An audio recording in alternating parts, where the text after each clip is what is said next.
It's always nice to look out the window and see those very first few flakes of snow.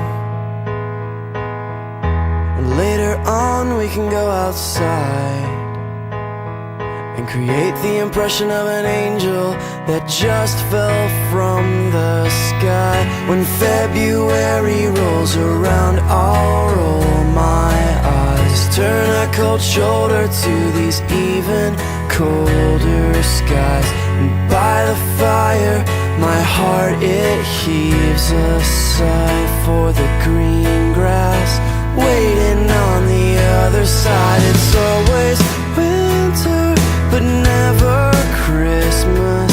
It seems this curse just can't be lifted. Yet in the midst of all this ice and snow, our hearts stay warm 'cause they are filled with hope. It'd be so nice to look out the window and see the leaves on the trees begin to show.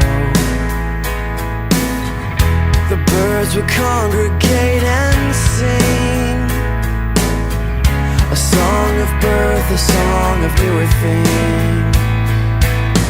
The wind would calm and the sun would shine. I'd go outside and I'd squint my eyes, but for now I will simply just withdraw, sit here and wish for this world to thaw.